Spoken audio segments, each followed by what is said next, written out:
All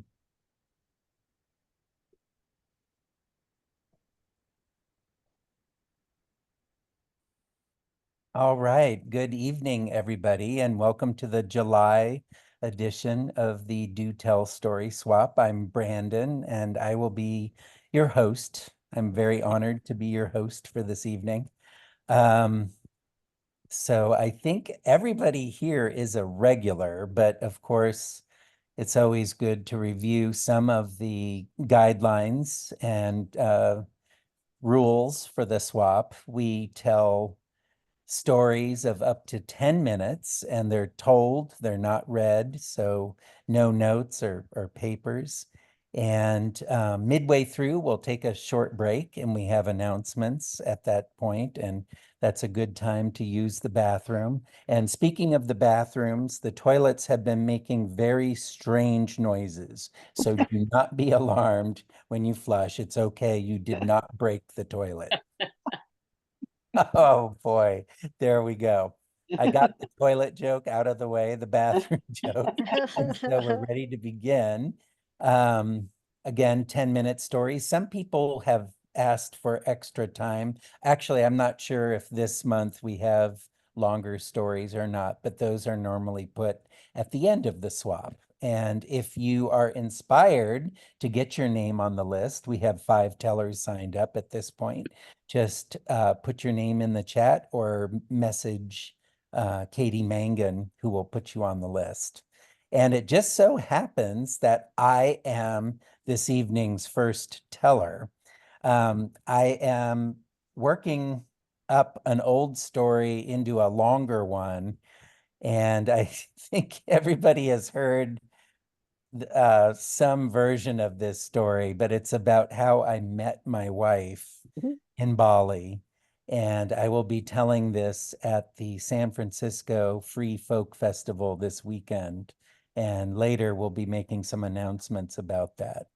Um, so I'm going to tell the first half of that for you this evening and kind of dust it off and get it ready.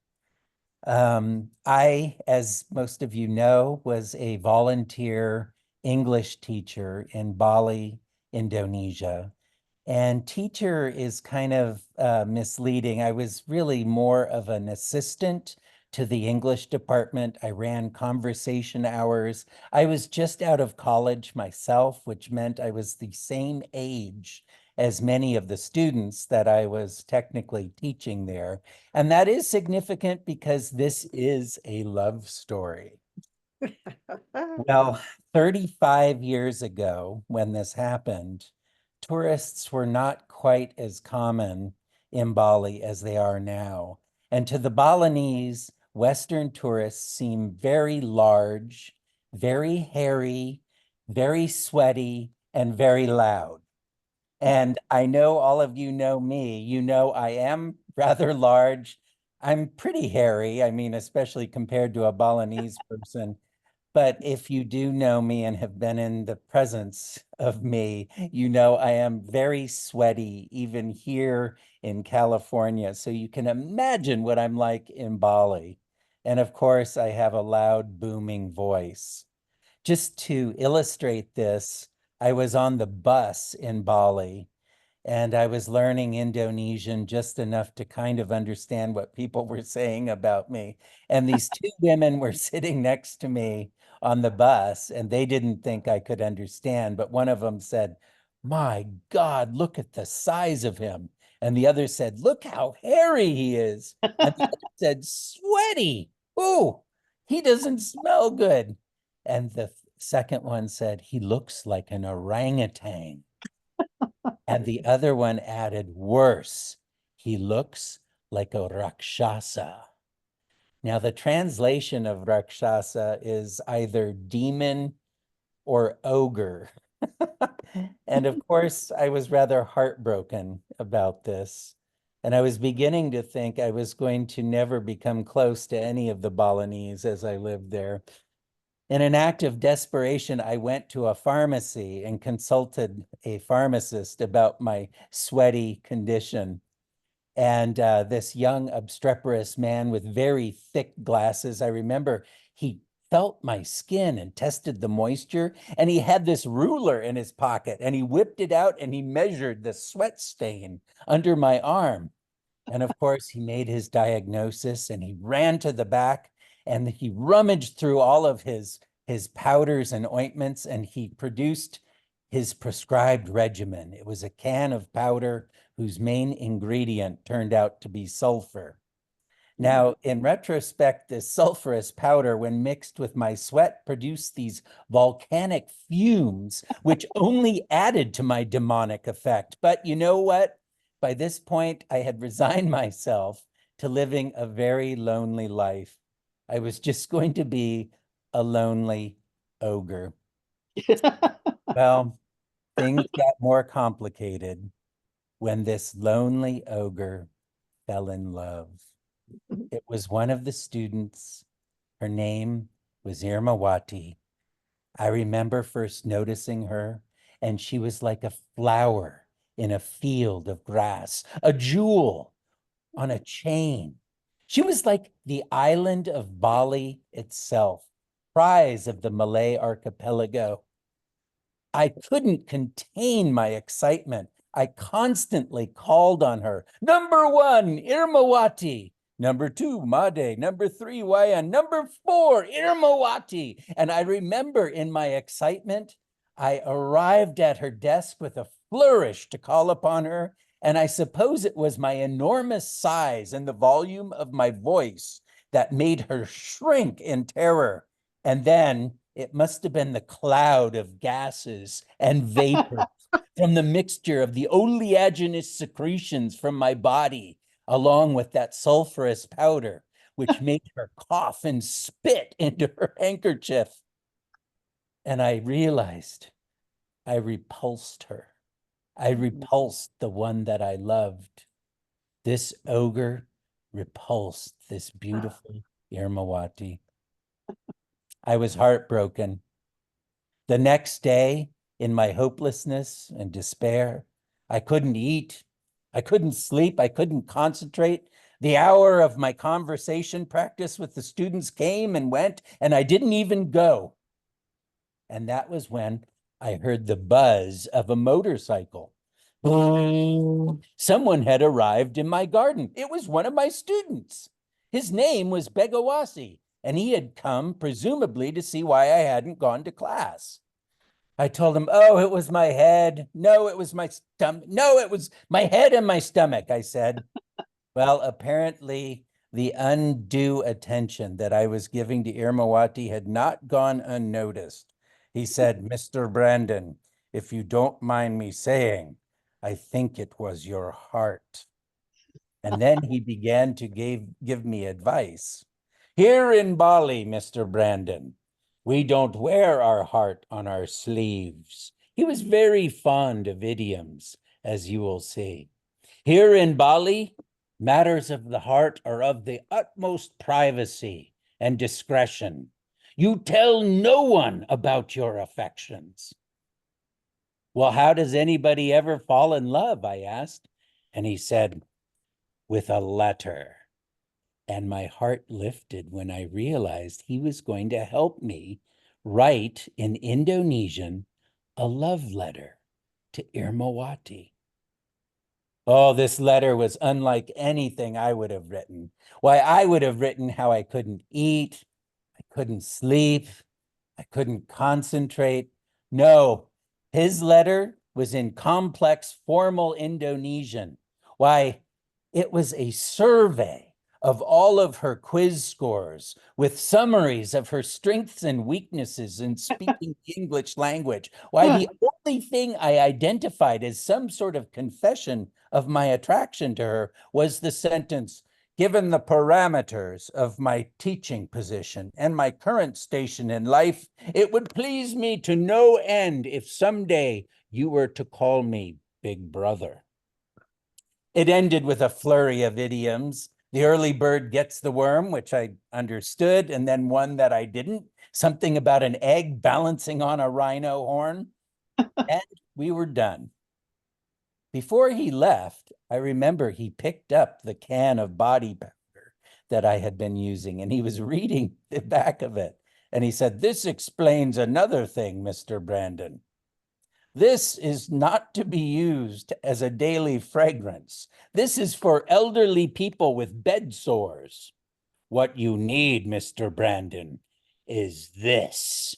He pulled out a can of Axe, the hottest new fragrance, and handed it to me. "Where do I spray it?" I asked. "Everywhere, Mr. Brandon. Spray it everywhere." I remember the next day in class.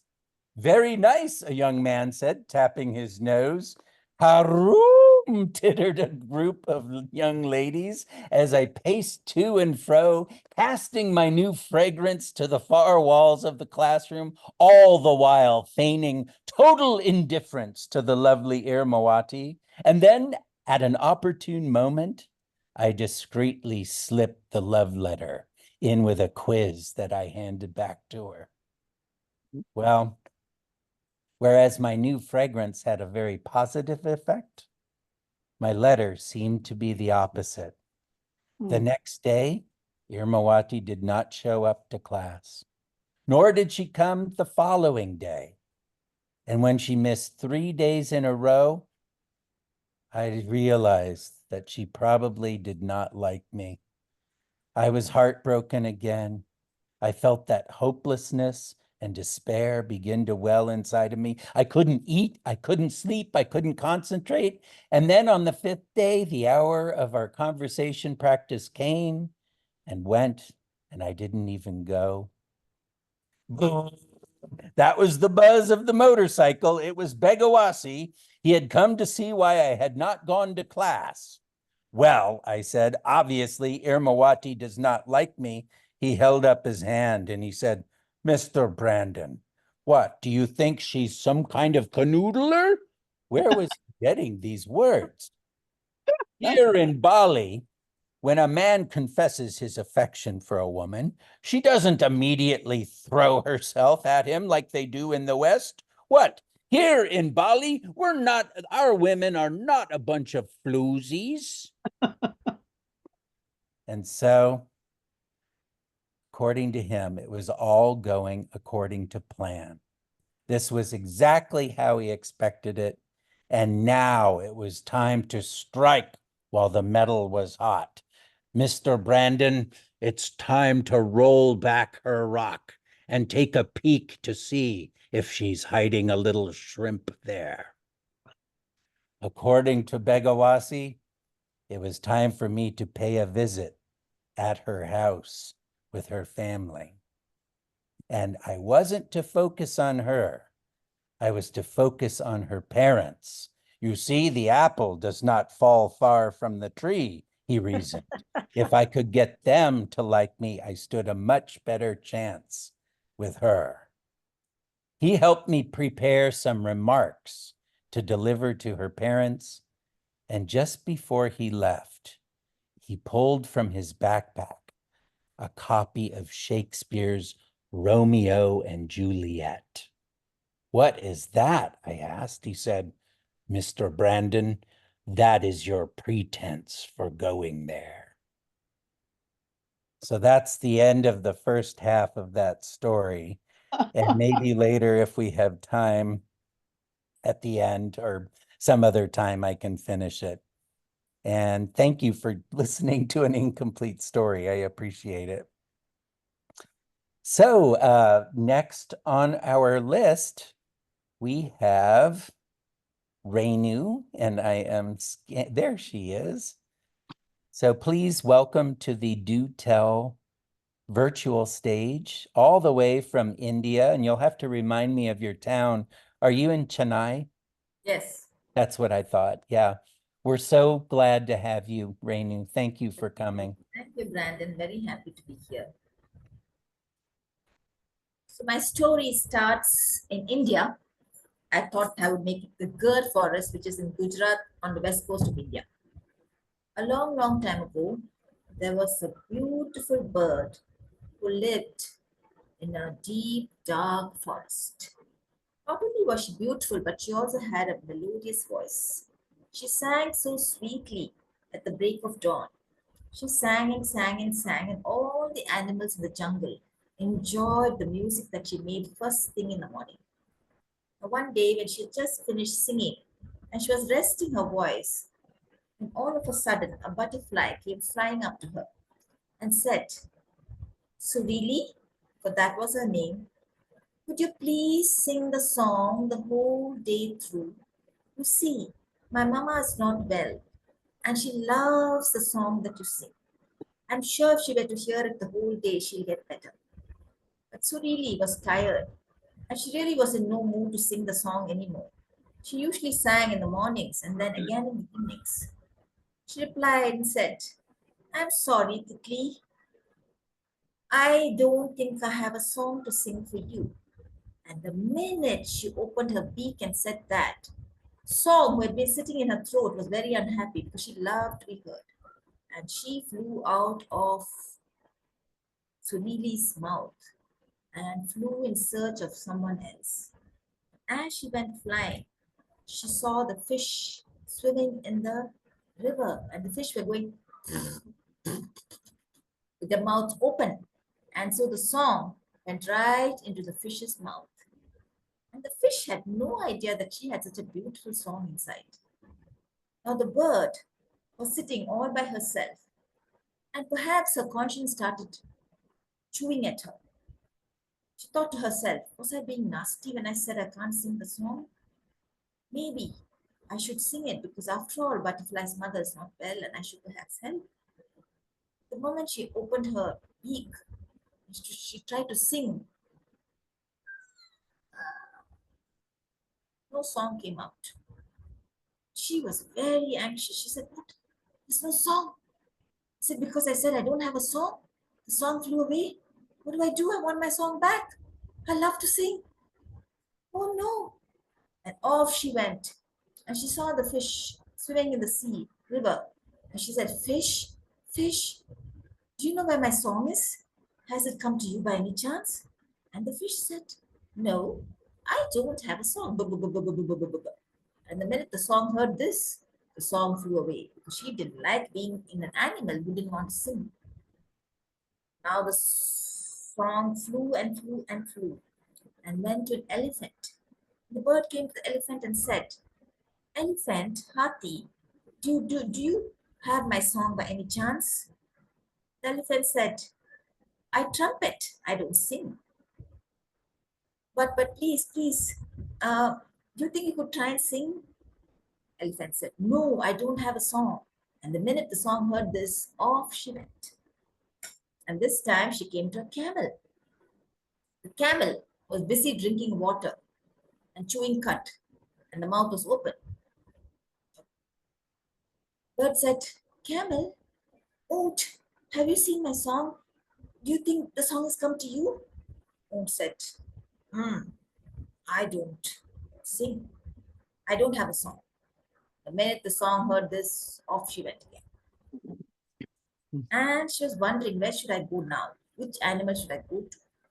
And the elephant's mouth was open, so she went back to the elephant. The bird was very sad. She went back to her tree. She said, oh God, looks like I'm not going to get back my song. I so desperately want to sing for Butterfly now. What do I do? Oh God, please help me, get me back my song. I'm sorry, I shouldn't have been nasty. Elephant came back to her and said, maybe I can try singing for you. And he lifted his elephant and then and the song was so happy that elephant was trying that the song went right back into the bird's mouth because the bird was sitting at so amazed at elephant's trumpeting. The song went back into bird's mouth. And elephant said, why don't you try and sing now? Said bird. Finally, she opened her beak and the song came out beautifully and melodiously as before.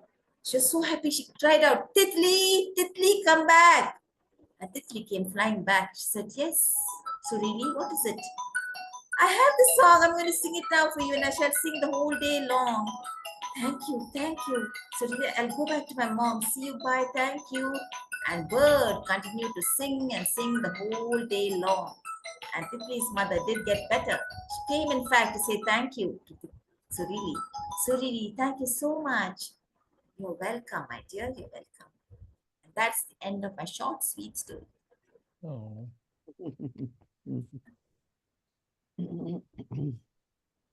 Oh, Rainu, that was so beautiful.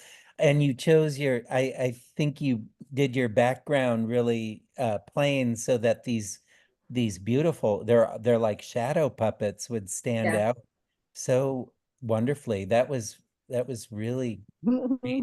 And the images are really crisp and they're Yeah, beautiful because colors. these artisans are all from the north, they come down to Chennai for some exhibition. They're so talented. In fact, I have to go back and ask him where he's from and get his contact number because they are so fantastic. I've seen so much of art in that exhibition. I've been getting contact numbers from all of them.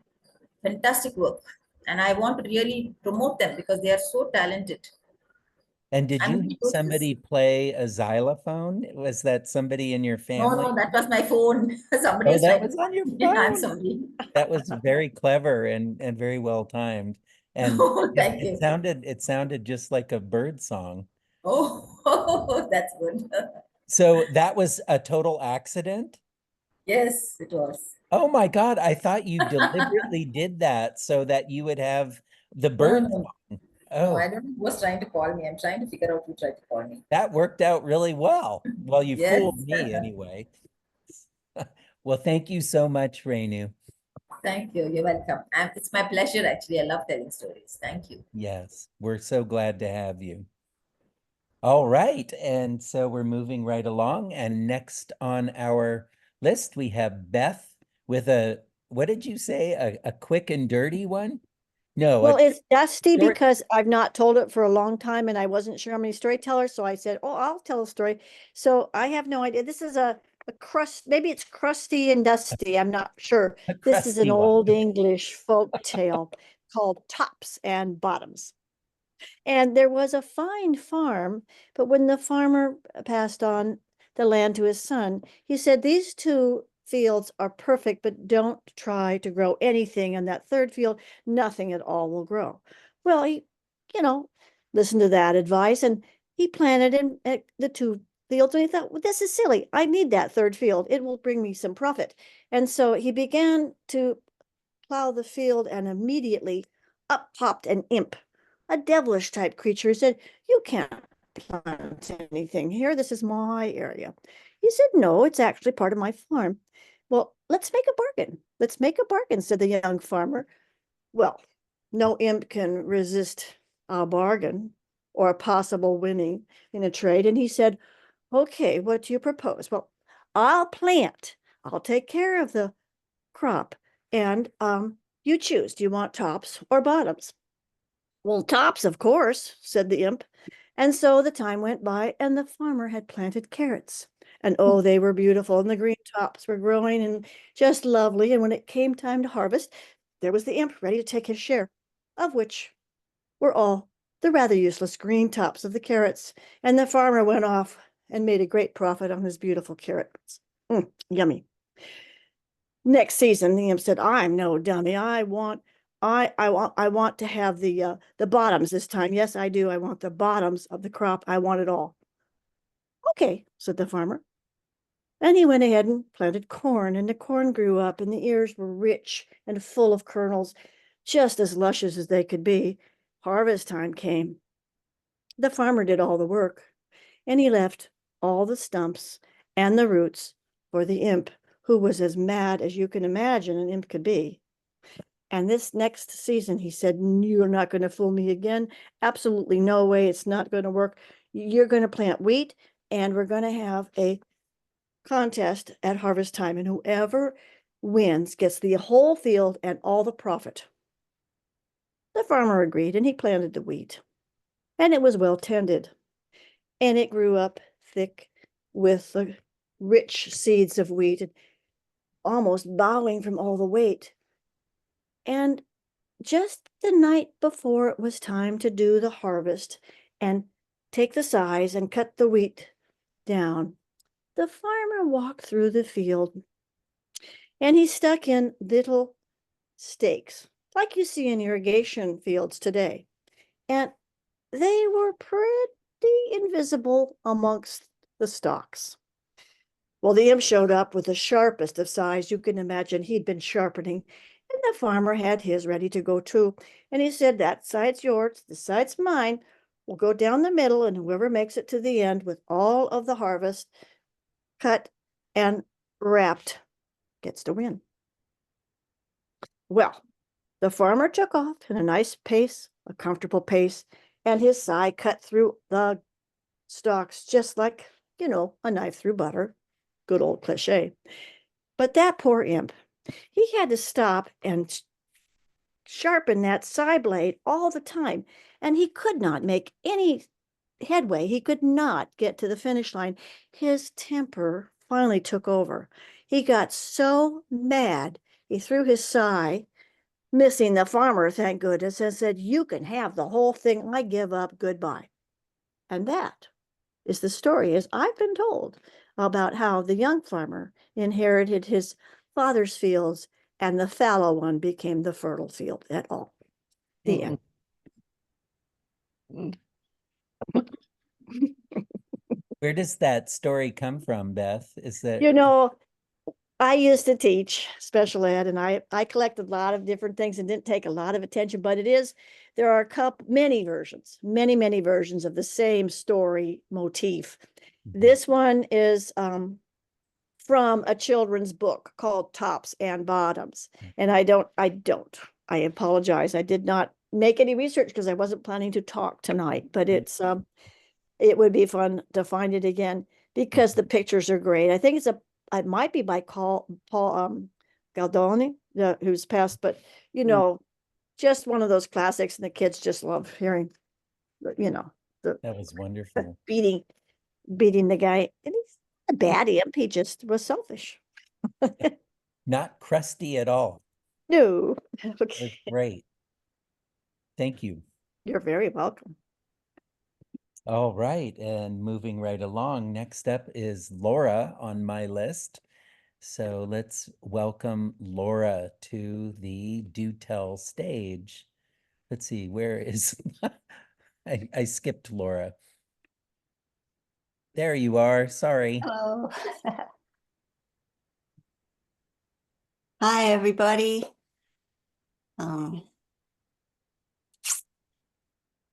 A long time ago, I wrote a story a week and posted it on my blog.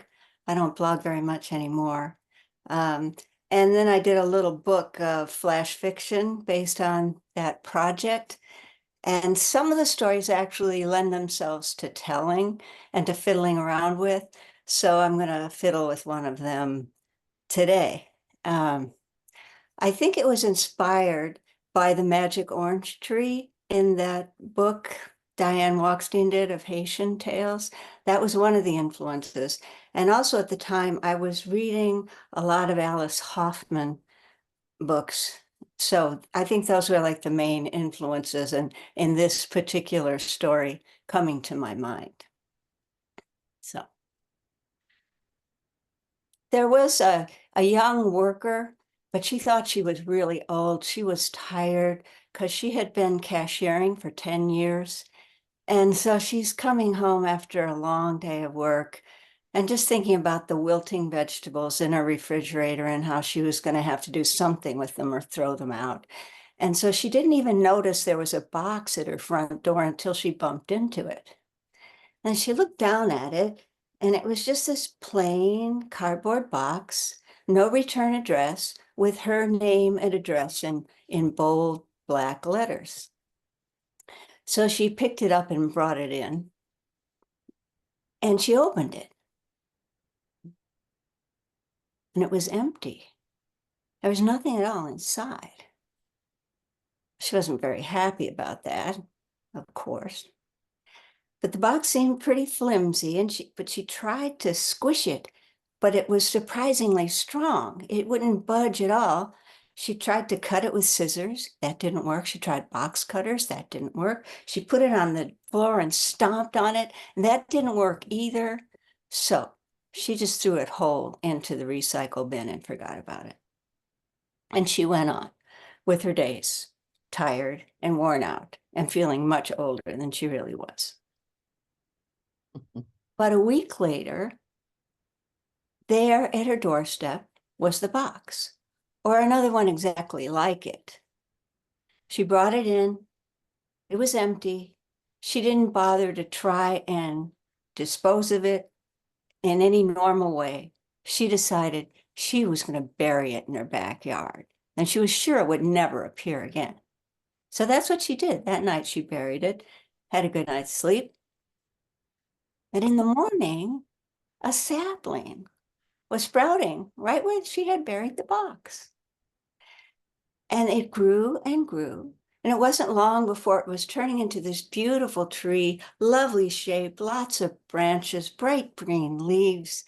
And then it flowered. And then it produced the most unusual fruit, blue pears. Now she picked a pear and she was very curious. She really wanted to take a bite. She wasn't sure if she should. She thought it might be poisonous, but she couldn't resist. So she did take a bite. And oh, it was delicious. It was the best pear she'd ever had. So she picked all the pears from the tree, put them into a wheelbarrow that weekend, and off she went to the farmer's market.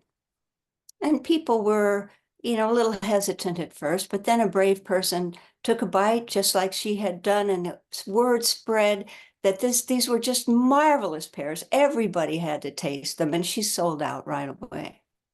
And that pear kept producing fruit over and over and over, and every weekend she sold out. And of course, word spread about these wonderful, unusual, delicious, one-of-a-kind pears. And so children would want them at breakfast. They'd want pear juice and be really unhappy if they didn't get it. Judges in courts were supposed to be listening to arguments, but they'd be thinking about the pears and whether there were any in their lunch.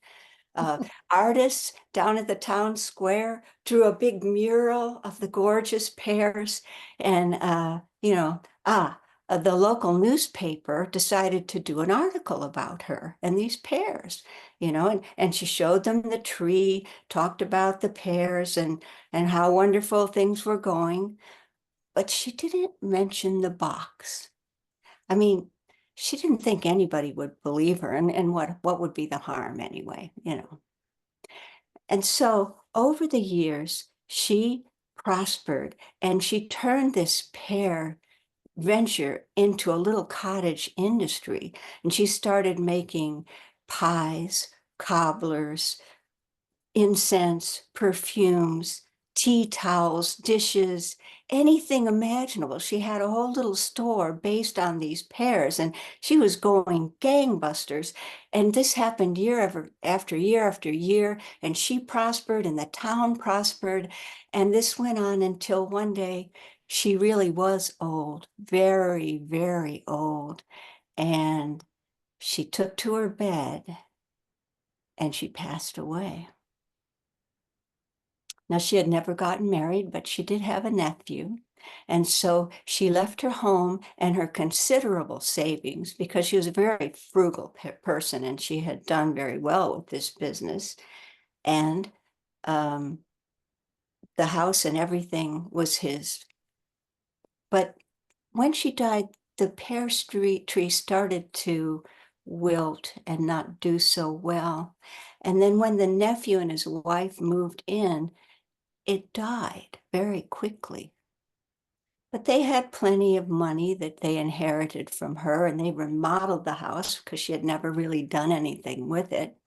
And they even put in this magnificent outdoor kitchen, the kind of thing that was all the rage at the time. And they were planning a big party. And the day of that party, to celebrate their kitchen, at their doorstep, there appeared a plain cardboard box. They took it in, opened it, and it was empty. And I thought, well, this is crazy. We'll just use it for kindling in our outdoor fire here, in our fire pit. And so that's what they did, that all the guests gathered around and they threw that box in. And the flames were gorgeous and mesmerizing. Everybody just was breathless watching that box burn. But nothing ever grew from the ashes, and no more boxes ever appeared at their door. But they did not suffer, for they knew not what they'd lost.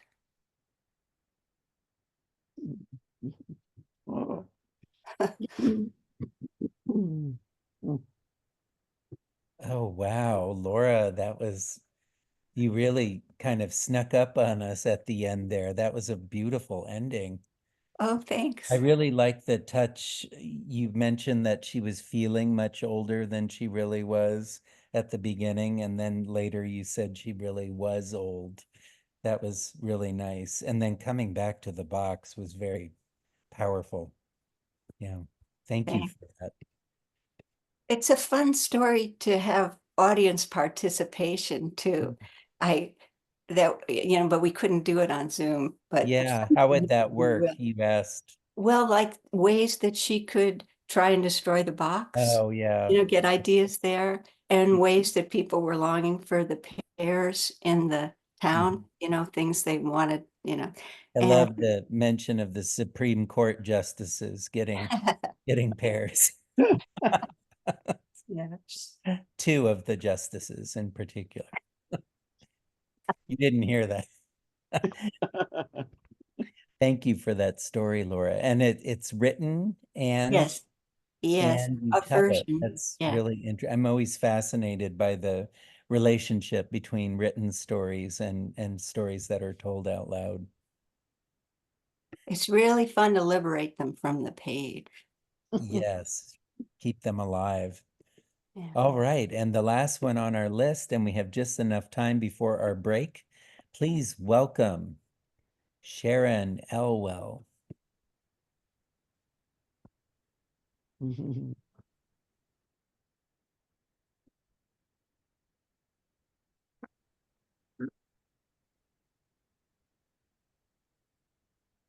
The work in progress. Not so long ago, and not so very far from here, a neat little woman lived in a neat little house. The house was perfect for her.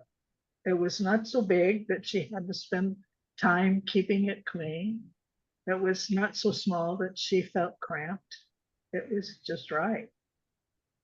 And the house was near a neat little village. And the village was just right too. It was not so big that there was noise and traffic. It was not so small that there was no one to talk to when she went into the tea shop for tea and some biscuit. It was just right. And the little woman had a garden where she grew wonderful vegetables of all kinds. And she grew many more vegetables than she could eat. But she had a big old wagon that was just right for putting all those vegetables in and taking them to town. The problem was that wagon was unwieldy and her gate kept flipping open as she tried to get through.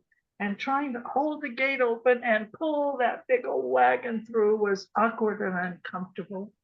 But once she had the wagon out, she was fine and went to town where she could trade her vegetables for some meat and cheese and things that she liked to have for her dinner. Well, on her way back from that trip to the village one day, she noticed something shiny that was glinting in the sun in the dust by the road. And she leaned over and looked, and it was gold. And she was so excited. She said, "Look at that. This is gold. I could get a new house.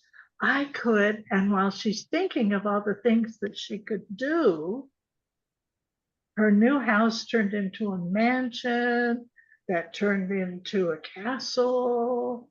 And she was having a very good time. She wanted to look once more So she reached into her pocket and took it out again and saw, oh, wait, that's not gold.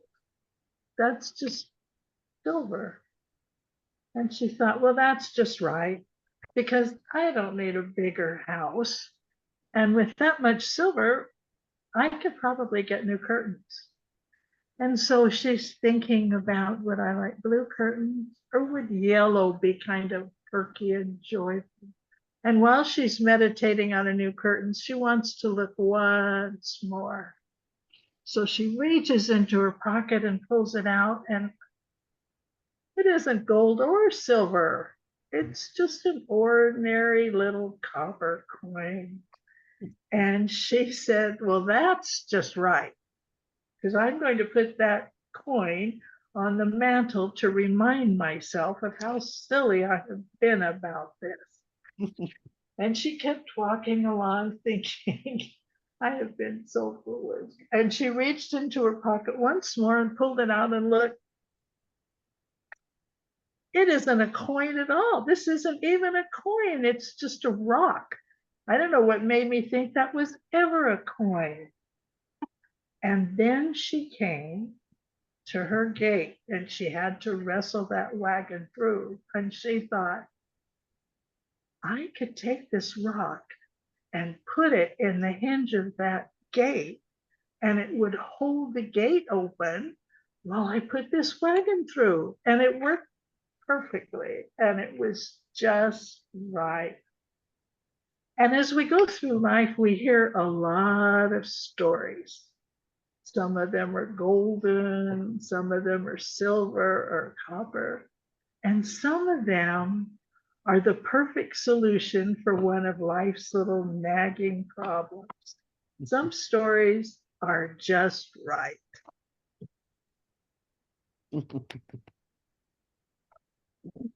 Wow. Did you, and you are the creator of that story, Sharon? No, that story's been around a long time, but I have messed with it quite a bit. Yeah, it has that feeling of great wisdom to it. And of course, I wouldn't be surprised if you had created such a story. That was wonderful. And you see in the comments, there's a lot of great reactions to it. A little rock. Well, we've reached the midpoint of our evening, so we're going to take a short break. You're welcome to change the view of your Zoom so that you're in gallery, and then you can see everybody and open up your unmute yourself and you can have a chat, or you can go and get a cup of tea or whatever you like. And we'll resume in about 5 minutes at 7:55. So a little more than 5 minutes, and we will have our question of the month, and we have some announcements. And I know we have at least one teller lined up for the second half. So if you are interested in telling, be sure to let Katie Mangan know, either via chat or just publicly announce it. And we'll pick up in about 5 minutes. Thank you, everyone.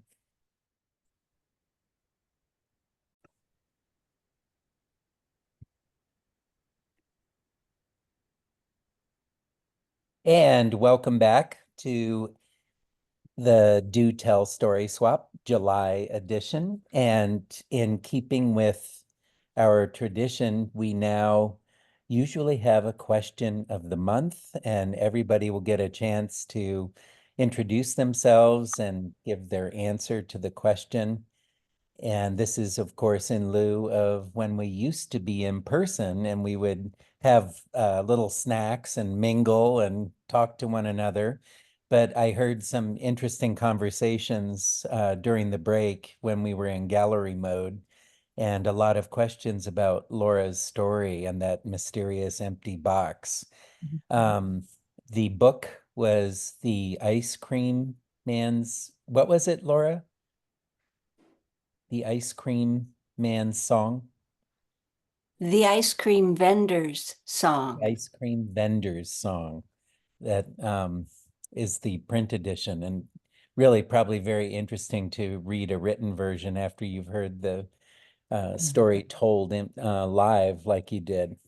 So the question this month is, what is your favorite Summer Olympics event? The Olympics will be starting in a few weeks by the end of this month. And when you provide your answer to that prompt, also mention your name and where you are in keeping with our tradition. I am Brandon and I live in Santa Rosa. I'm a high school teacher. And my favorite summer event has always been women's gymnastics. And that is because when I was little, the Summer Olympics, I always watched them in Missouri. And I'll never forget this one summer when Olga Korbut and Nadia Comaneci were competing against one another. It was a really amazing rivalry. And I think I must have been, I don't know, 8 or 10 or something. And I'm pretty sure that was my first crush on someone. It was Nadia Comaneci, this beautiful gymnast from, uh, gosh, I think she was from the Czechoslovakia. And every time she took the stage or the bar or the floor mat or whatever, I was just so smitten, and I'll never forget her amazing performances. So women's gymnastics for me. Um, and now let's hand it over to, how about Elaine? Okay, my name's Elaine and I live in Santa Rosa. And I like all the events. I think that the acrobatics, like, what did you call them? I forgot the name. Gymnastics. Gymnastics is fantastic because you see the athletes perform many challenges to their Yeah. body, to gravity, to being alive and well. I mean, they're amazing. They're amazing. But I also enjoy race walking because it looks so funny. They're not running and they get disqualified if they do. Yeah. But when the 64 Olympics was in Tokyo, Japan, I was living there, and the race walkers, the torch and other race people went right past the housing area I lived in. We could stand at the fence and watch the show in reality, which was amazing. It wasn't on TV. It wasn't somebody doing something that you had to look at. It was real life and real people. So it was amazing for me to be there. They are really interesting to watch. And I guess the rule is you have to have one foot touching the ground at all times, or there's a distinction Yeah. between walking and There is. running, I guess. Yeah. Thank you, Elaine. And next up we have Laura.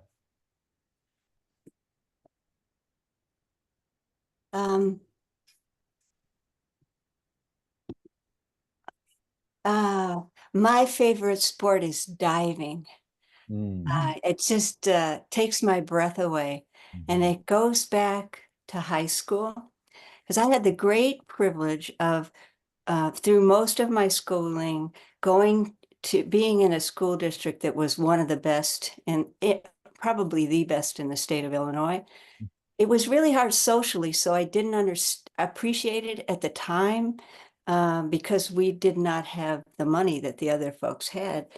But the resources, I mean, there was a whole swimming program there. It was highly competitive, and there'd be these swim meets, and we could go. And I remember sitting in the audience, or the bleachers at these swim meets, and the divers. I mean, the synchronized swimming was pretty cool too. They were pretty amazing, but they were doing the kind of dives that they do in the Olympics. There was a high dive and, spinning around backwards. And these are just guys and girls that were walking down the halls, in ordinary school days, to be doing this phenomenal athletic and with such grace too, like just going into the water without barely a splash, you know, I mean, they just work so hard and were so beautiful. So it's always been my favorite.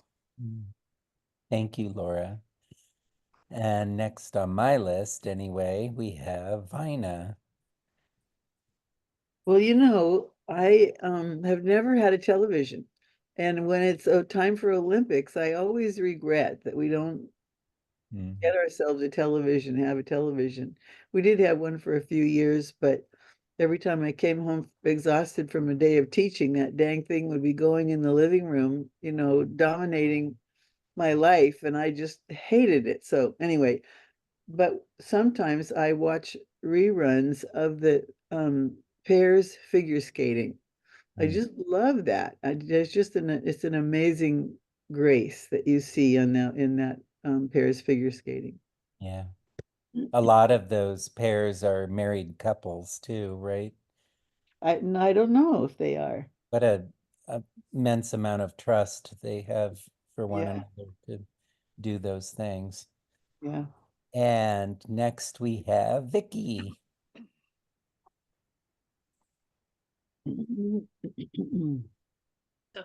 My name is Vicky, and I live in Sebastopol, California. And I think so many of my favorite Olympic sports, uh, such as um, gymnastics, is just the sense of human beings being weightless. Just Mm. what you would do if you didn't have gravity and you could just turn and twirl and do all that stuff. But the one I really want to watch is breakdancing. That is now an Olympic event. I want to see that sucker. So I'm looking forward to that. And I have to say, the one that I watch just because it blows my mind, my little tiny mind just goes in winter is curling. Have you ever watched curling?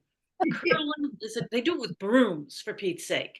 It is a trip, and I have to watch it. And I also love the horse jumping thing because I love horses and they're so beautiful. So I just rattled off my faves. You've reminded me how many new events there are in the Olympics too, and Skateboarding.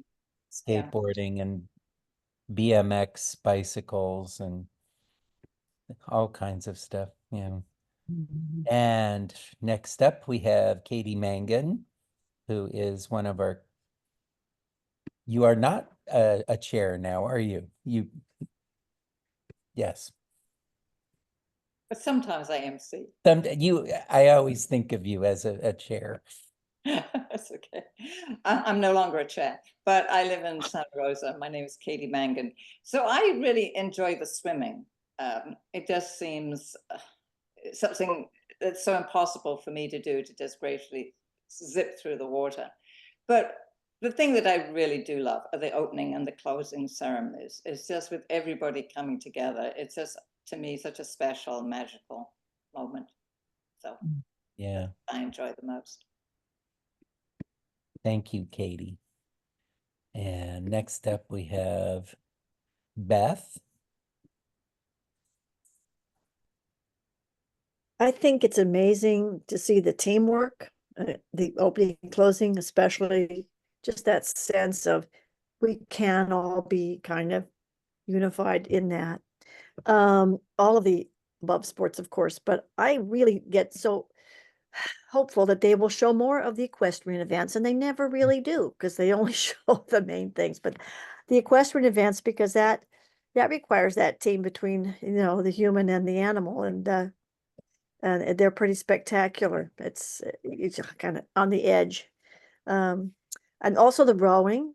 So those water sports are pretty amazing. I know when my daughter was in college, one of her classmates was working on the Olympic team to be a rower, and she took in 6,000 calories a day with no weight gain because of that much work. And on the opening bell, she pulled too hard and broke her ribs and could not compete Oh in my. the Olympics. It was very sad for her.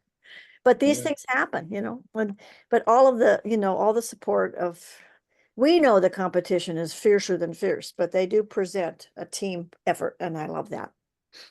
That's incredible. She pulled so hard Mhm. that her ribs. You know, with all that Yeah. pressure on her bloom, you know, all that training, Yeah. it's just a reminder to keep us humble, I think. That's just such a sign of how the human body is pushed in those events. Yeah. That is absolutely amazing. Thank you. And next up, we have on my list, Sharon. It's interesting because I'm in line with Vicki. Because I think it's because of spending so many years with teenagers that I know break dancers and I know skateboarders. And so when I watch those, I know something about what they do. And I'm excited to see those extreme activities be included in the Olympics. And I'm looking forward to that. Yeah. Oh, I forgot to say that I'm in Washington. And I should mention that I'm cold because I'm the only person probably in North America that's cold, but we have air conditioning. it's and it's super hot outside, and so I am super cold inside. Oh, Sharon, thank you. And next up, we have John. Well, it's actually, I live in Bodega, California, which is toward the coast, and it's actually a little cool out here tonight. So we're not getting the heat wave so much. I really like that they do include a lot of new sports in the Olympics. I think it's great that they're adding new ones, you know, not all the same old things that were there forever. I like basketball. And that's really about the only time I actually watch basketball games is like in the Olympics. And I like the women's basketball teams. Yeah. And then other than that, it's like everything, the cycling, sailing, you know, all that kind of stuff. Skateboarding, it's all fun.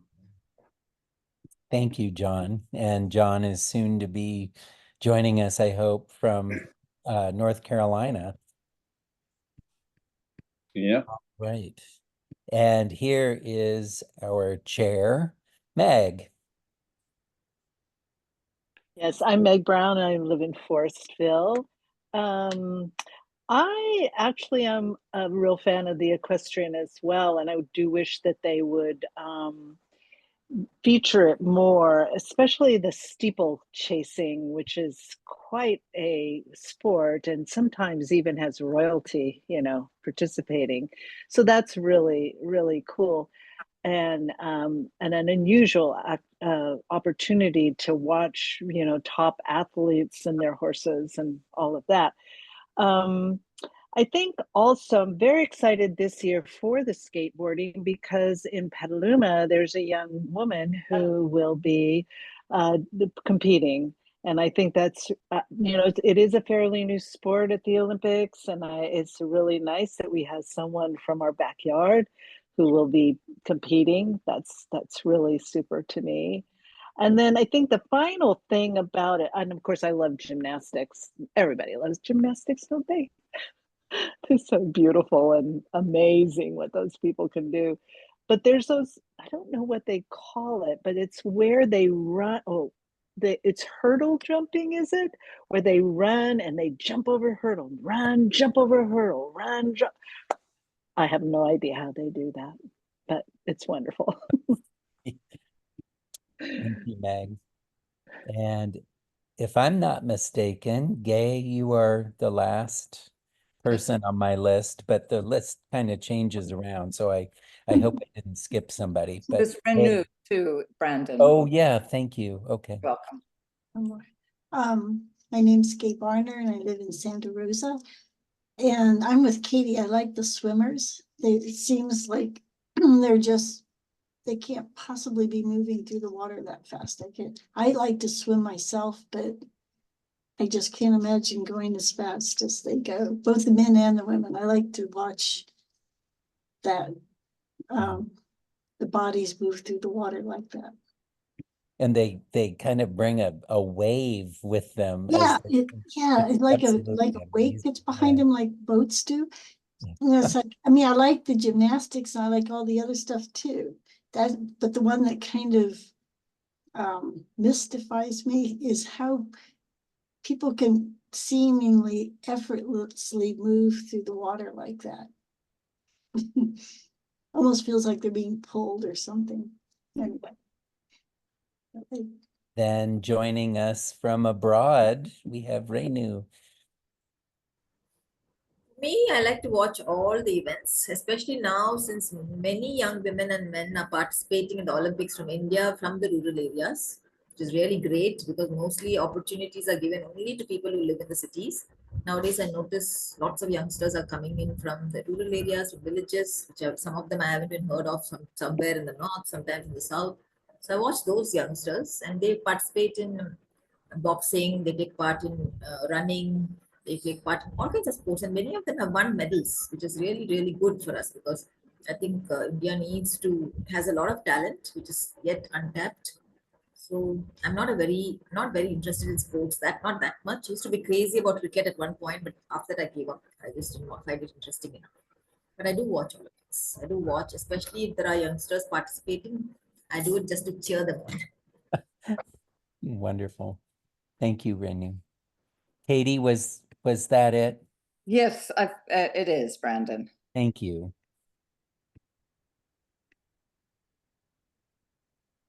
Very good. And so we are now opening up for announcements. I know that Meg has a few, and then I'll briefly talk about the folk festival, which is this weekend. But here is our chair, Meg. Yes, hi everyone. So the SAC website is a very good resource for any kind of for the things that are happening in the storytelling world here in the Bay Area. And we're lucky enough that our great friend Irma is posting a lot of that on our website. So you can check it out. It's the second tab. I think it's the second tab, and it's other events or something. And so you can check it out. The one that I found that I think is very interesting is that in a couple of days, actually in a week, July 16th at 7 p.m., it sounds like a special presentation by Stage Bridge. They're located in Oakland, and they will be hosting an Irish folk teller or a storyteller. And Willie Claflin will be there as an MC, but you never know. You hope that he's going to tell one of his wonderful stories. And then Kenny Somerville. So they're going to be it's going to be a hybrid, but it is in Oakland, so you can go online now and get tickets for virtual. So I think that sounds like a really exciting opportunity. And you all know that Irish stories, they're amazing. So that's going on a week from today. And then on July 17th, the next day, on Wednesday, will be the genre storytelling. And that's humorous and laughing stories at 7 p.m. You can also, it's also a hybrid, so you can get on with the online. And then also, just to let you know, it's a really great reason there's a lot of great reasons to become members of SAC, but if you are a member of SAC, the genre stories are all free. If not, in August, I guess they're going to begin. I thought they always did charge about $5 to get a ticket there. So those are the two things that I know are going to be coming up very quickly in July. Is anybody telling for this time from our group? Well, thank you. Yes, Mr. Brandon Spars is going to be telling a genre, right? Right. And he's going to make you laugh. So get on there. You didn't announce about July 22nd. No, we're not really announcing that today. Oh, okay. Okay. So this weekend, this Saturday, is the San Francisco Free Folk Festival. And I know some of you have attended this. It used to be earlier in the year at Everett Middle School in San Francisco. And then after COVID hit, it went virtual for several years. And last year was the first time it came back in person, and it was in Golden Gate Park between the DeYoung Museum and the Natural History Museum. At the I think it's called the Music Pavilion or the Music Concourse. Parking is right there on Fulton Street underground, and you just walk up and it's right there, and it's outdoors. There are tents set up, and there's folk music going all day, and there will be two panels of storytelling, one from 12 to 1 and the other from 1 to 2. And that's basically just Ben Tucker, who is a board member of SAC and a wonderful storyteller. He tells a lot of stories about the years that he and his family moved out of the South um, into the San Francisco Bay Area. And he's been a teacher and storyteller in San Francisco for many years. He's really wonderful. I've invited him into my classroom several times, and he's very captivating. So he and I will be doing a joint concert from 12 to 1 and then a workshop from 1 to 2. And come if you can. It works. I was surprised that the music doesn't interfere too much. It's all in one big space, and we share it with lots of banjos and folk musicians. So it's kind of neat, and you can walk from event to event. They have 4 or 5 things going at once. So come if you can. This Saturday, 12 noon all the way to 6 p.m. And there are food trucks and bathrooms and things like that available as well. Thank you. Katie or Vicky, do you have anything you want to announce? No, I don't. I don't know if Vicky does. Yes, I do. I want to just do my little spiel about office hours. It's every month. It's the Tuesday before we meet for our do tell swap. So like this would have been the second. You just write to us and we will give you a slot from 7 to 8:30, a half hour slot.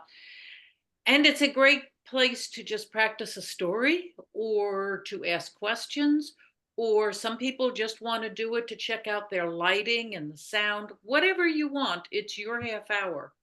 And so just we'll send out another announcement like 2 weeks before. So just to let you know, we've still got office hours up and running. So that's all. And to reply to Vicky or myself, if you want, we already have the 7 o'clock slot filled for August the 6th, but the 7:30, 8. So looking forward to hearing from you. And I'll be sure to put the emails for Vicky and Katie on the announcement when I send it out so that you can contact them directly. I think that's an easier way for us to manage office hours. So don't worry about not having their contact information right now. You will get it in the email that I'll send to remind you to go ahead and sign up. And it's very much worth it. I really encourage you to go for it. Wonderful. May I speak, Brandon? Yes, you may. Well, it's not really an announcement, but I hardly ever tell. And I just want to say that I really look forward to this every month. It's just it's the best storytelling around, really. For me, it's better than what SAC has to offer because you guys are so varied. Sometimes it's personal stories, sometimes it's a classic story. It's just always great. And I don't say that to you guys very often, but I really love it that you let some of us listen and not tell. We need our listening. Well, thank you. Thank you. That was really nice, Fina. Really nice, positive message. I was just thinking how before this began, I was kind of feeling the summer blues a little bit or something, but something is powerful and impactful because I feel very different now. I feel much better. Hmm. So, Katie, am I right? We have coming up Elaine, Vicky, and then Katie, And then you, you, and possibly me if so there's, you definitely. Why, I have why a don't rapid we, story. So let's get Elaine going. yes, let's get Elaine going and we'll, I may get interrupted because the person that delivers the meds that I take hasn't shown up yet, and she's supposed to have come at 8 o'clock. So she may walk in while I'm telling. So I want to hear all your stories. So I drop a me tonight. I won't tell. So the four of you can tell. oh, okay. And that way, if she comes in, I can have my sound off and it won't interrupt to tell her. Okay, Elaine. Thank you. Thank you, Elaine. So that would be Vicky, who's going to kick off our second half. Yeah. And as I've been saying, this is raggedy. It's very new, so hang in there. This story takes place in the early 60s. Edmund hated school almost as much as he hated homework. At 9 years old, it was a waste of time. But his mama, who was a single mother and hardworking, looked after Edmund's homework like a hawk because she had told him since he was very, very little that he was going to do well in school and he was going to go to college and he was going to make something of himself. Edmund, at 9 years old, really couldn't see that. What he could see was what he really wanted to be when he grew up, and that was a toll taker on the New Jersey Turnpike, just like his grandpa.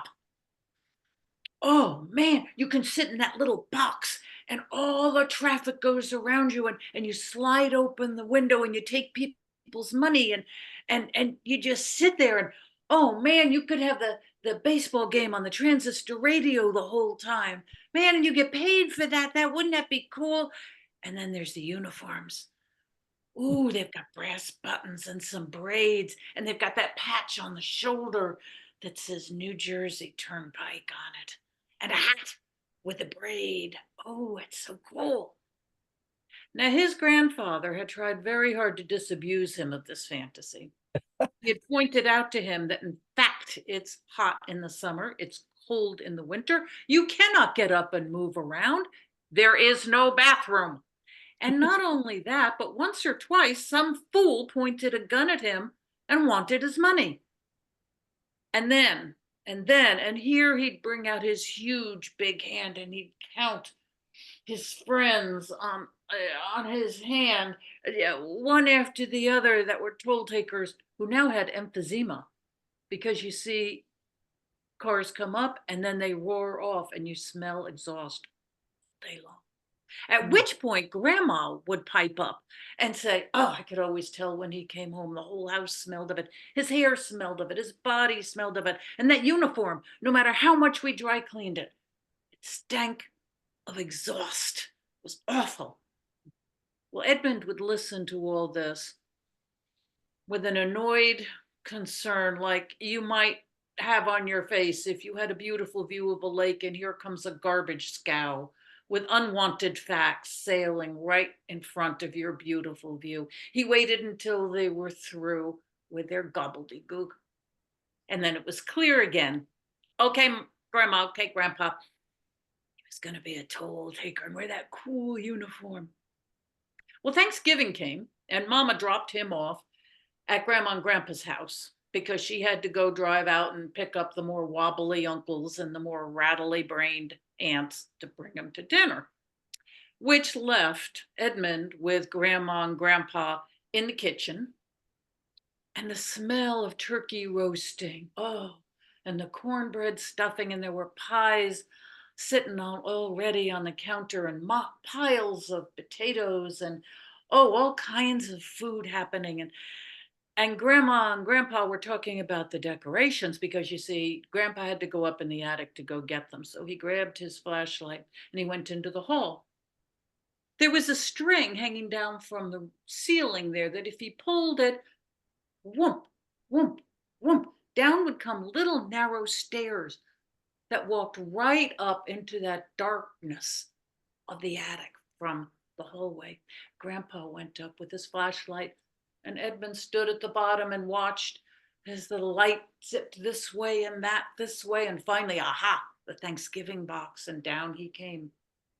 So Edmund watched as they unwrapped the little pilgrim candles. They're gray with little blunderbusses, and the little pilgrim lady candles with prayers, and they all had wicks coming out of their heads. And then there were the candles of turkeys in all different colors, and some of the turkeys were bigger than the pilgrims, but that's okay.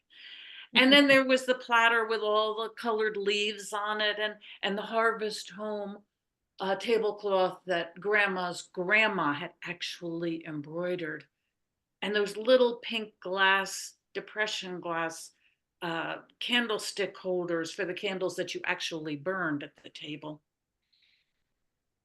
It's all pretty boring. So Edmund took himself into the hall and went up the steps and sat in the opening at the attic, sitting on the dusty plywood with his legs kicking down, looking down into the lit up hallway and the carpet there.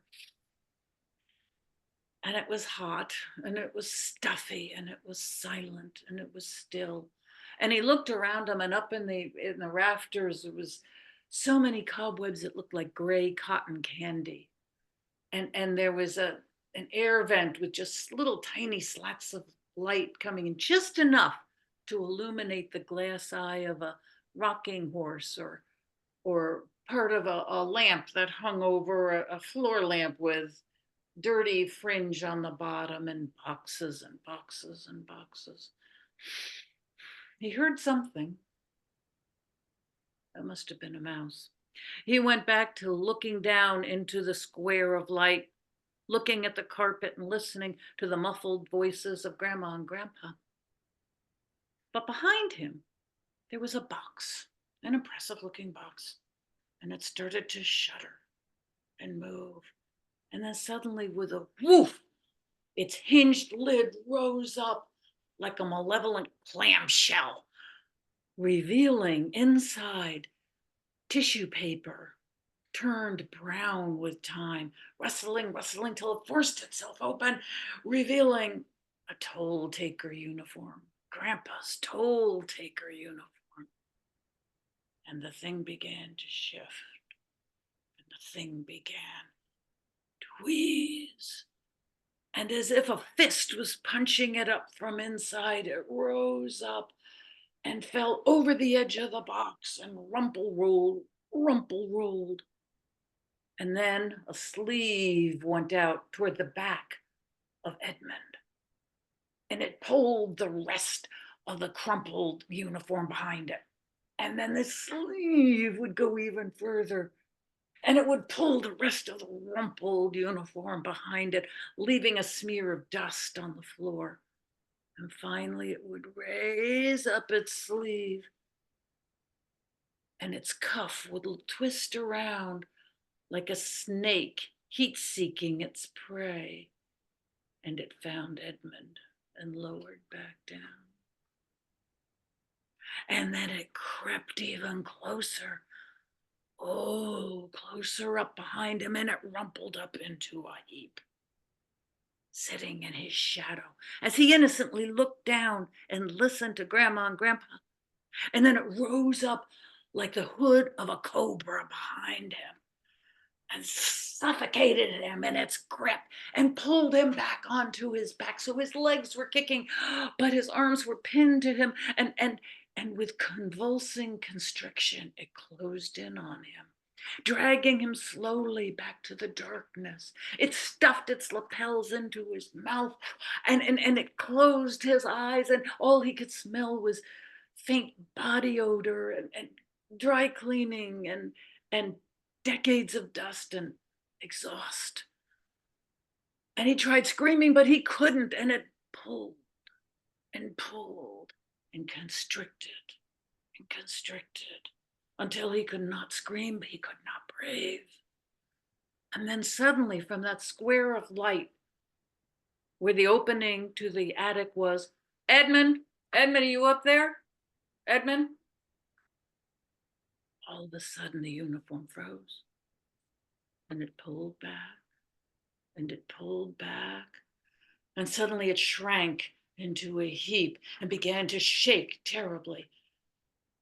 And then it began to rumble and grumble its way back to the box, limping, lurching, rolling, furiously angry back to the box. It heaved itself over the edge and threw itself into the box, slowly, slowly evening out all the wrinkles, like a particularly fastidious vampire in his coffin. And with a sigh, it deflated, and the leaves of the tissue paper fell back over it, and the top of the box with a tired covered it again. Edmund, panting, shaking on the floor, crawled over to the opening and down the steps. And Grandpa was busy saying, "Son, you ought not to go." And Edmund ran right past him into the dining room, into the kitchen, where love and light and warmth, all those good things were, and Grandma, drying her hands on the towel, said, "Why don't you go out and play? Don't pay any attention to those school books your mama brought. You go outside and play." "Okay," said Edmund. But he did grab his books, and he went out into the back, and he sat under a tree with his books, and he began to open them and read them. And it occurred to him that if he read these books, maybe he could be anything. He couldn't see exactly who he'd be in the future. Somebody, maybe a lawyer, maybe a lion tamer, or maybe I don't know, a mountain climber or a writer or something really cool. I don't know, maybe a rock star like Elvis Presley, maybe, and his mind was free all of a sudden because he couldn't see the future. And it must be fun. It was much better than seeing so clearly what he thought he wanted to be. And that made him so happy he sank into his books. Except there was one thing he did see very clearly. He was never, ever, ever going to wear a uniform.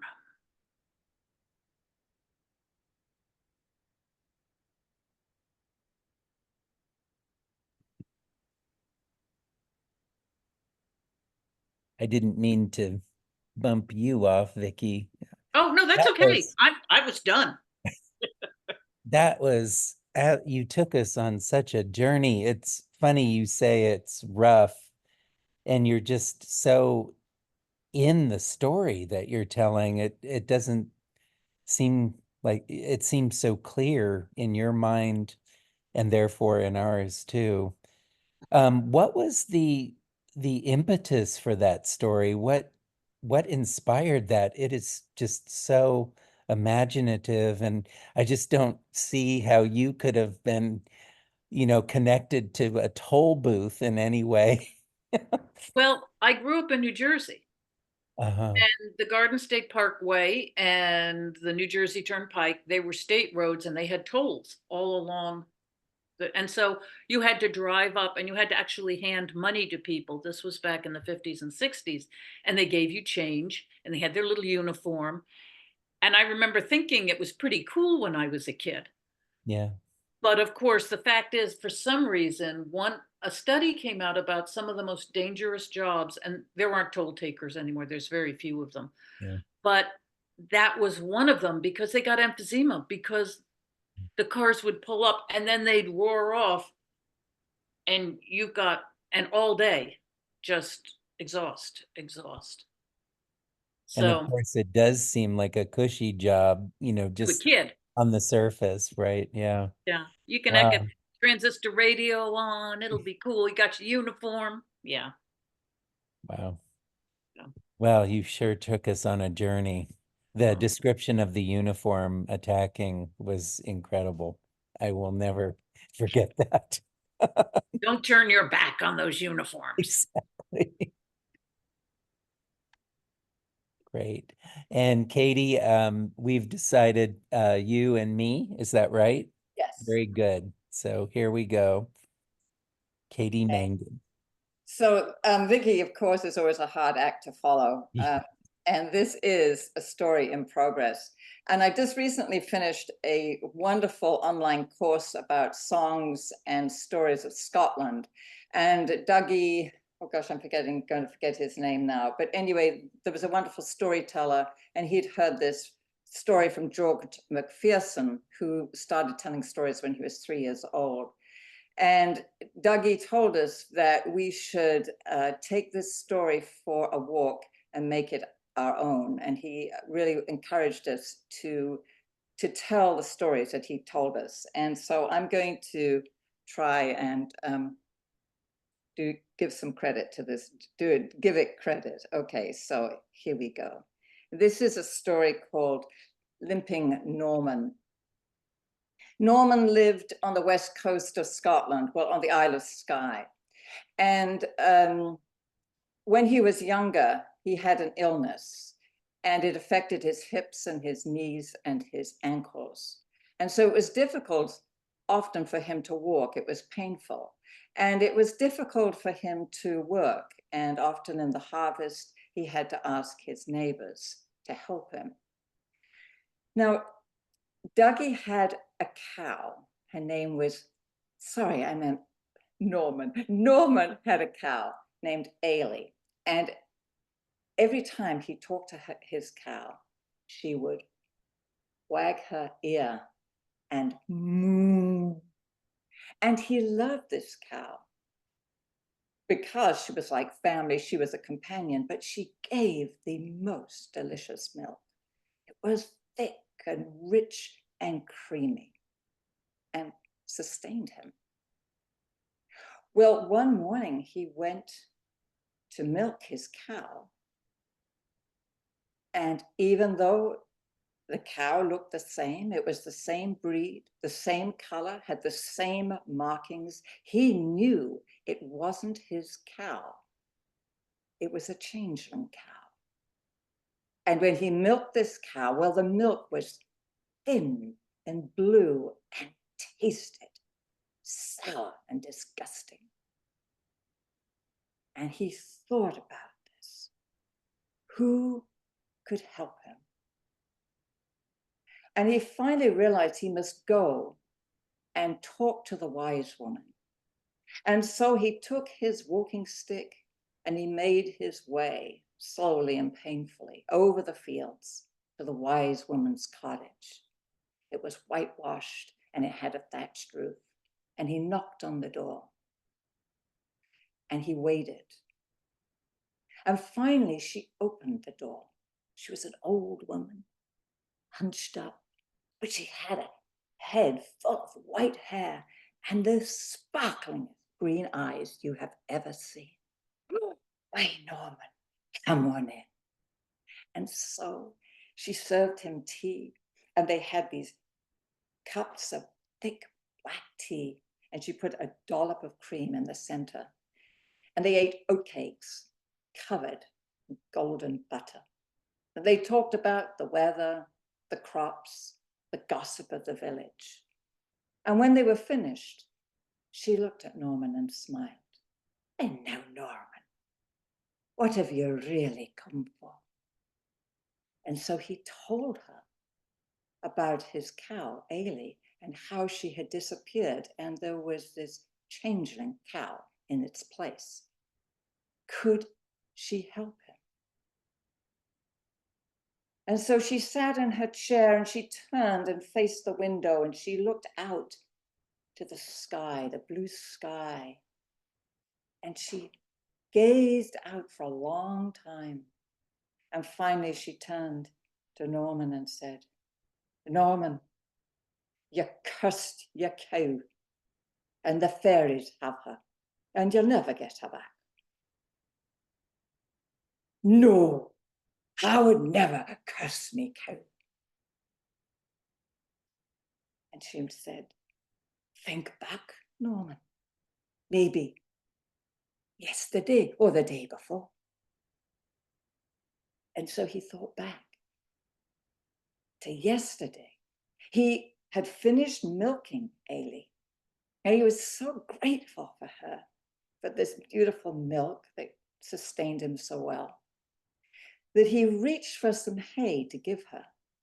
And as he was putting it in front of her, towards her head, she didn't see him, and she moved, and she knocked him against the wall, and he hit his hip, and it was so painful.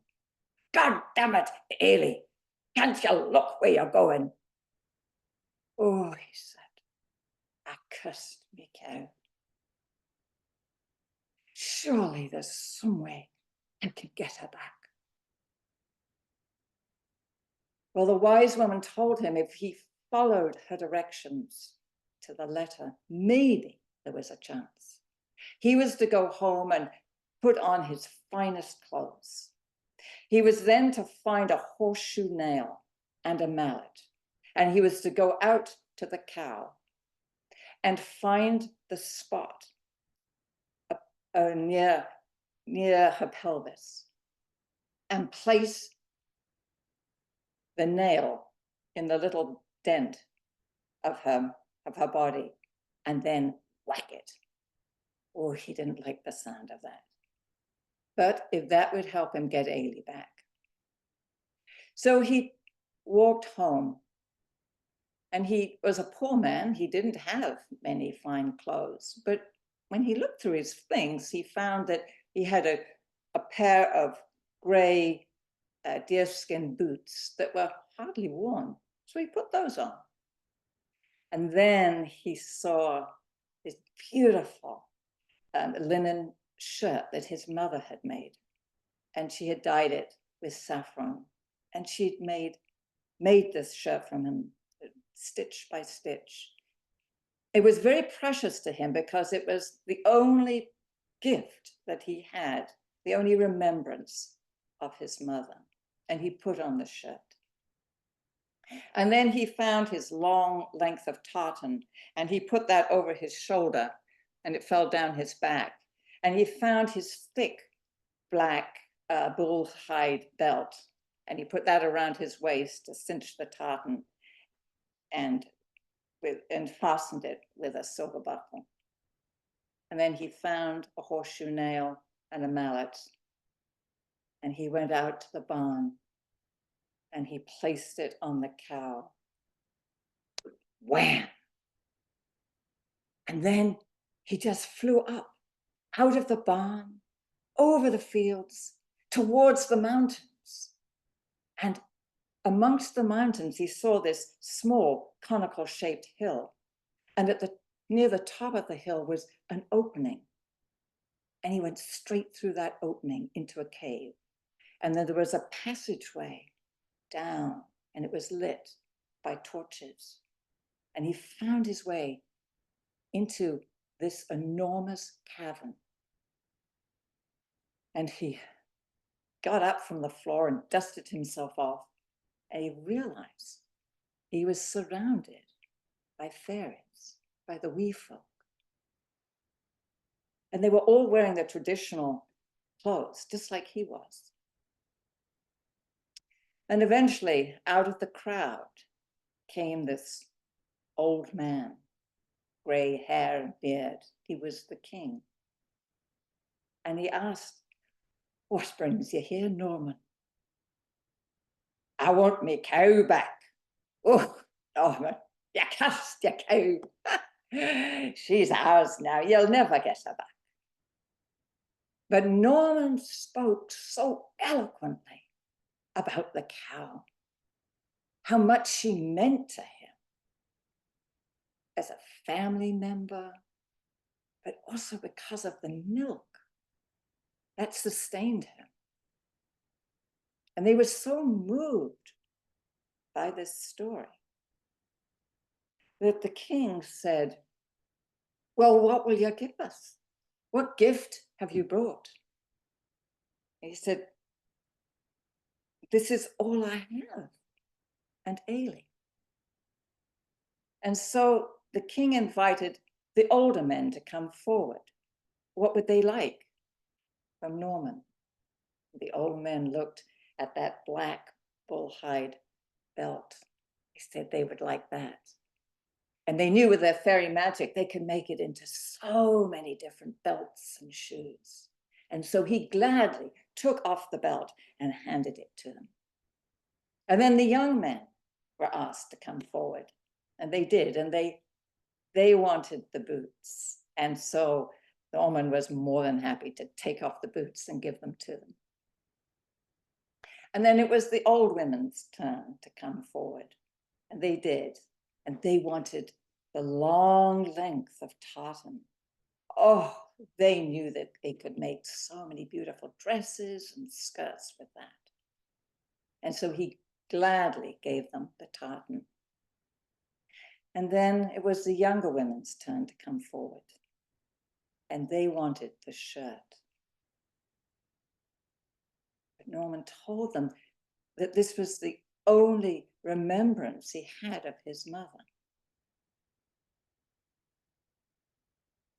But he knew that he had to give it up if he wanted Ailey back. And so he quickly unbuttoned the shirt and gave it to them. And then the king surprised him.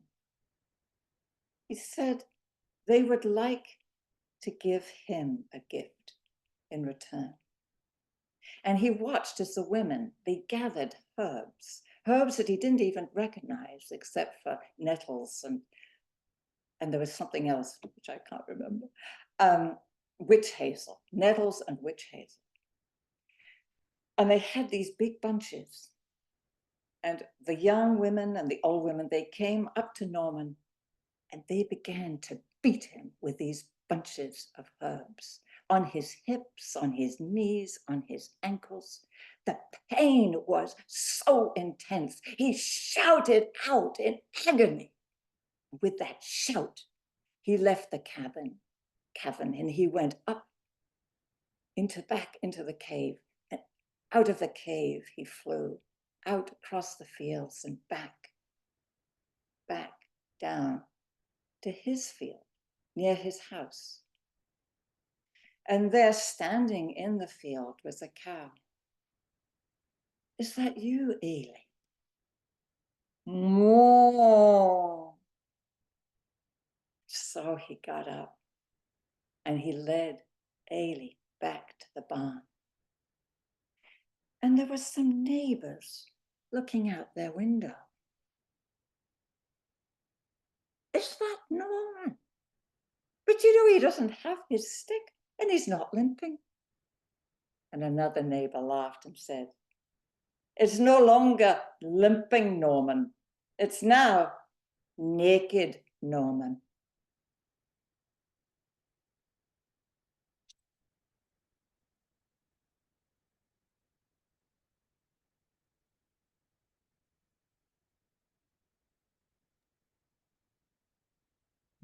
Oh, Katie, that's a great end. Now, is that a traditional story that you are, when you said you're going to take it for a walk, kind of making it your own, so to speak, right? I sense there's a lot of you in there. That was the invitation. We were told a number of these original stories that were passed down, they were oral stories, but we have been given the invitation to tell them, which is such an honor. Yeah. Yeah, that really is. What was the occasion again? Oh, so it was a course, an online course I did on Scottish songs and stories. And so they're people from Scotland, Scottish storytellers and everything. Oh, that was just marvelous. Oh, thank you. Well, I think that is a really good note to end on. Mine's a little bit more than 10 minutes, so really, Oh, yeah. no, I think we should. Don't you Oh, think? I think we should. Yeah, don't leave us untold. oh, okay. Yeah. All right. Well, so you'll recall that my student's idea was to have me go pay her a visit at her family compound. And I was to bring as a pretense a copy of Romeo and Juliet. Well, I rode my bicycle out to where she lived. And when I arrived, it was like a bomb went off. I don't think they had ever really seen a tourist up close, let alone had one come visit them in their house. The father was sitting under this mango tree with no shirt on, comfortably reading the afternoon paper. He saw me and he bolted up and sprinted inside, presumably to put on some different clothes. The mother came out from the back of the house and was wiping her hands on her dish towel, making culinary calculations, and she retreated to the back. I heard the clang of pots and the hiss as something hit hot oil and began to fry. Two siblings, I presumed, younger siblings, came out and led me into a sitting room. The father arrived in the sitting room, now wearing a buttoned shirt.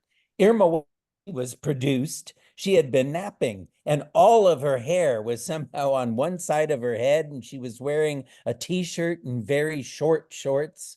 And I have never seen her look more beautiful. The mother arrived with a plate of golden fried snacks, and everybody looked at me expectantly, and there was a moment of silent tension. That was when I brought out my pretense for being there, Romeo and Juliet. The school was having a play, and we wanted Irmawati to play the lead role. I, of course, would be instrumental in helping her prepare for that role. Oh, there was a cheer from the family. The father pumped my hand warmly. The mother invited me to eat the snacks. And that was when the last member of her family arrived.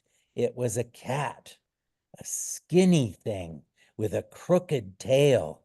I remember I bent down to pet it, and when I put my hand on its back, it was like electricity surged through the cat, and it arched its back and pressed it up into the palm of my hand, making me think this cat had never been petted in its life. I was holding one of these fried delicious snacks, and the cat obviously wanted it. And I was about to feed it when the whole family protested, no! And the mother, who had a pair of tongs in her house dress, she pulled him out, grabbed the cat by the neck, and dragged it off with her like an unwanted branch that had fallen in the garden. The father once again shook my hand, and then he left, stripping off his shirt to go back to his reading of the newspaper in the garden. And I was alone with the lovely Irmawati. Do you want to do the play? I asked. She thumbed through the copy of Shakespeare. Did you get the letter I wrote? She remained completely silent. And that hopelessness and heartache and dismay began to well inside of me. But then I remembered I had prepared remarks to deliver, prepared remarks to deliver to her parents. And so I bolted up, causing Irmawati to start.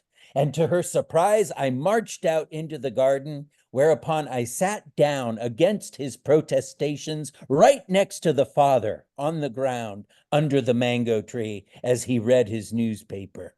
And I began my remarks. They were in Indonesian. They were complex, very formal, a survey of all the different countries that spoke English and summaries of benefits of having learned English and how it would help your career in any one of those countries. Because it was so formal and complicated, The language was still new to me. I faltered. And then I kind of ground to a complete halt. And that was when I made a mistake that every learner of the of the Indonesian language will make. I wanted to say, I'm very sorry, very embarrassed. My Indonesian is not very good. But what I said to my future father-in-law was, I have enormous genitals. No, he said. Oh, yes, I said. In fact, it's been very hard living in Indonesia with such enormous genitals. His eyebrows danced around in confusion. Irmawati arrived at this moment, bringing out the snacks. I scanned her face for some kind of reaction as to how all of this was going down. She remained totally inscrutable. She set the snacks right down on the ground, spun on her heel, and went back into the sitting room. I turned to the father and said, maybe your daughter can help me with the problem of my large genitals, I said. No, she can't, the father said. Whereas I had prepared some remarks in Indonesian, what I had not prepared for was the effusion of complex formal Indonesian that began to flow out of his mouth. I was lost immediately. I did catch something about the neighbor, the mango tree, a motorcycle helmet, the newspaper, but eventually I just gave up trying to follow and just waited for him to finish. As he spoke on, the cat arrived, obviously drawn by those fried fishy snacks. It planted its haunches a respectable meter or so from the plate of snacks and stared right at them. The poor thing. In that moment, I realized I was just like the cat.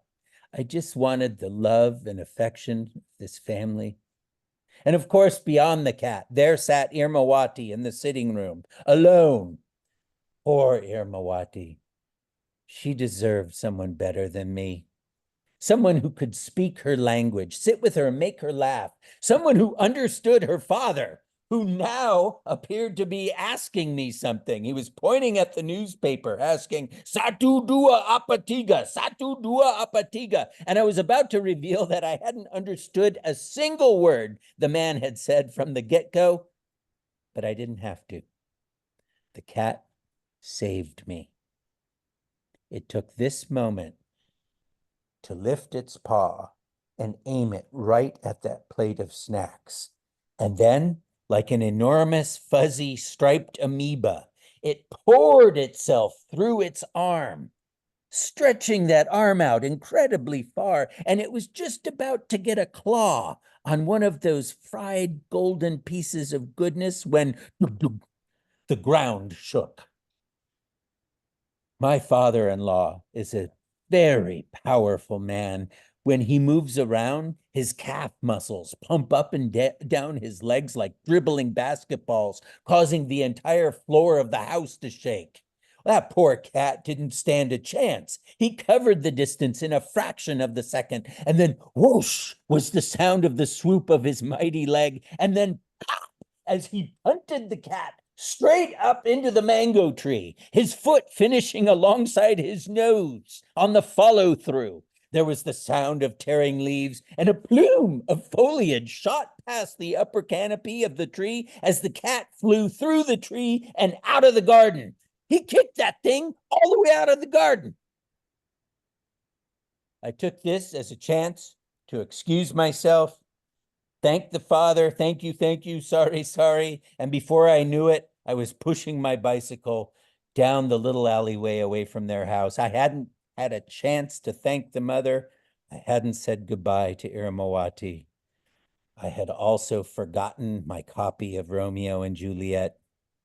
It didn't matter. I didn't think the play was happening, and I was pretty sure I was never going back to that house.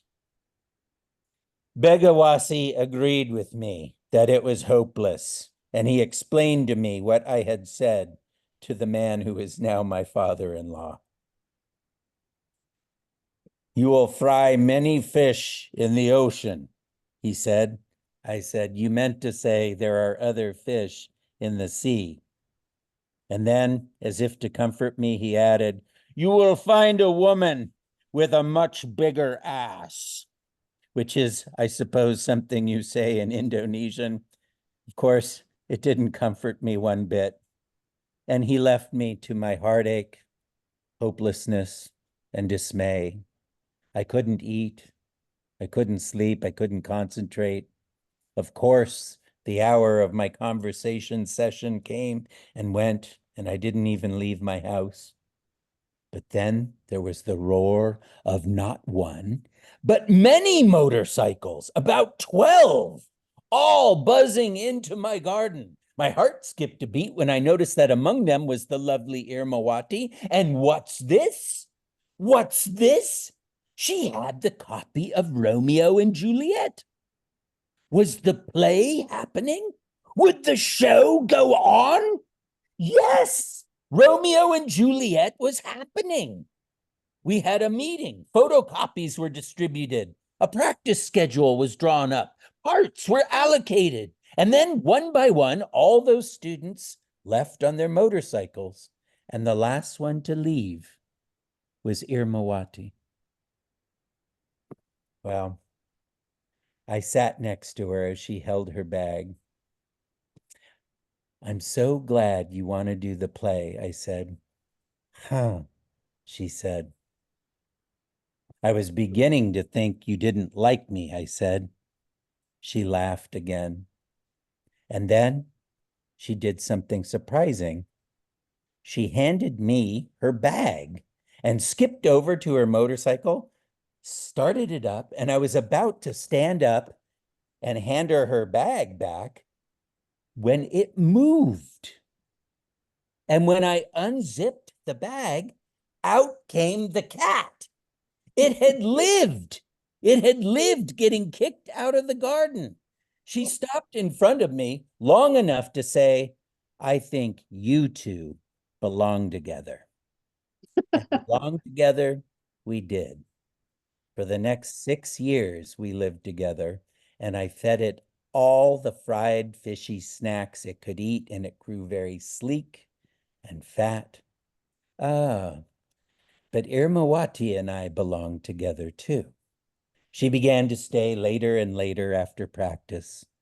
And then one afternoon, on the pretense of coming to check on her cat, she came over to my house.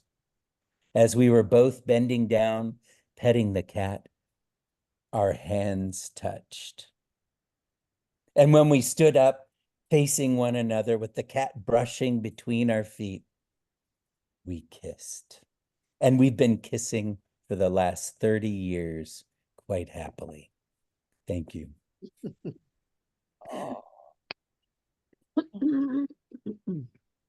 Well, everybody, we have had a very full evening of stories. I just want to end on Vina's note. It was just such a nice sentiment that you expressed, Vina.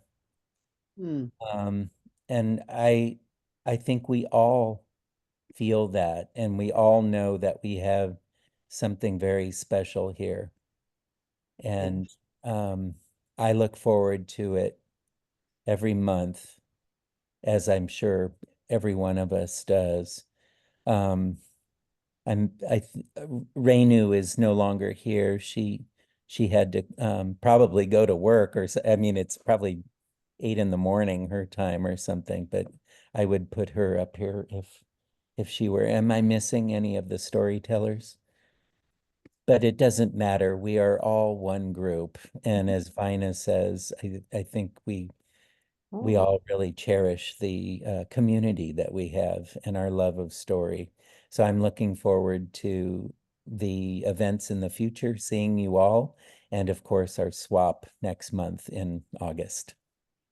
Thank you all for a wonderful evening, and I'll see you in a month. Good night, everybody. Thank you. Great stories.